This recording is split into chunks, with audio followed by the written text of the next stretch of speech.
বাসায় তো আসলে আমি উপদেষ্টা, আমি তো সবসময় ক্ষমতাবান। শনিবার বিকেলের শুধুমাত্র আমি আর্টিস্ট, ডিরেক্টর হচ্ছে ভেতরে বসে আছে, প্রডিউসারও আছে। সো শনিবার বিকেল আসুক এটাও আমি চাই অ্যাজ আ আর্টিস্ট হিসেবে। আর বাকিটা ডিরেক্টর এবং প্রডিউসারকে আপনাদেরকে জিজ্ঞেস করতে হবে।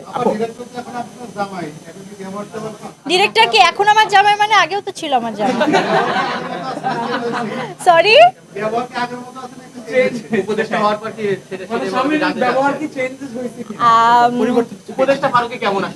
আমি যদি বলা চলে তাহলে বাসায় তো আসলে আমি উপদেষ্টা, বাসায় তার কোনো পরিবর্তন আমি এখনো লক্ষ্য করিনি। বাইরেরটা আমি জানি না, আমি কখনো তার সাথে ওইভাবে বের হওয়া হয়নি বা তার কাজের জায়গায় যাওয়া হয়নি।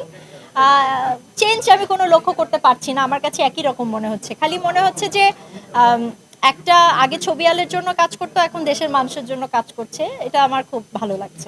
মিলিয়ে আমি বলবো যে আমি খুবই পজিটিভ একজন মানুষ, আমি কখনো নেগেটিভিটিকে খুঁজি না বা দেখার চেষ্টা করি না। সব নেগেটিভিটিকে দূরে সরিয়ে আমি এতটুকুন বলবো যে আমার প্রতি বছরই ভালো যায়, কারণ আমি ভালোর দিকেই তাকিয়ে থাকি। যে সকল ভালো স্মৃতি আমার থাকে সেগুলোকে আগলেই আমি সামনে এগিয়ে যাই। 2024 ভালো গিয়েছে আলহামদুলিল্লাহ, এবং আমি আশা করছি 2025ও ভালো যাবে। বাসায় বউ উপদেষ্টা হলে সংসার ভালো সুখে থাকে তো না। শেয়ারিং তো সবসময় আমাদের মধ্যে হয়, সেটা পলিটিক্স হোক, সেটা কাজ হোক, সেটা সিম্পল বাজারের হিসাব হোক, বা সিম্পল ইলহামের খাবার দাবার হোক, বা যে কোনো কিছু নিয়ে আমাদের আলোচনা হয়।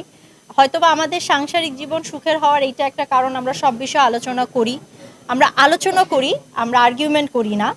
সো এই আলোচনাটা আমার মনে হয় সব বিষয় নিয়েই হয়। স্পেসিফিক উপদেষ্টা হওয়ার কারণে যে দেশ নিয়ে এখন আলোচনা খুব বেশি হয় তা না, সবসময় যে কোনো বিষয় নিয়ে আমরা আলোচনা করতে স্বাচ্ছন্দ্য বোধ করি। জায়গার ফিলিংস দুই রকম। কারণ হচ্ছে যে এক জায়গায় ক্যামেরার সামনে কাজ করেছি, সেটা এক ধরনের ফিলিংস। এখন ক্যামেরার পিছনে আরও বড় দায়িত্ব পালন করছি, সেটা আরেক ধরনের ফিলিংস। আমি যেখানেই থাকি না কেন, ক্যামেরার সামনে, ক্যামেরার পিছনে, সাইডে, আশেপাশে, সবসময় আমি সবার সাপোর্টটা চেয়ে আসছি, সাংবাদিকদের সাপোর্ট চেয়ে আসছি, এখনও চাই। সো আশা করব যে আমি যেখানেই থাকি না কেন আপনারা সবসময় আমাকে সাপোর্ট করে যাবেন। না, এখন পর্যন্ত দেশের বাইরে যেহেতু একটা ক্রিসমাসের গ্যাপ আছে, এই ক্রিসমাসের কারণে আসলে আমি আর দেশের বাইরে আমরা প্ল্যানটা আপাতত স্থগিত রেখেছি। দেশে এখনও চলছে, হলে হলে ওই 840 চলছে, সবাই পছন্দ করছে। সো আমার কনসেন্ট্রেশন এখন দেশের ভেতরে বিভিন্ন হলে। দেশের বাইরেরটা আমরা একটু পিছিয়ে দিয়েছি, আমরা শীঘ্রই জানাবো।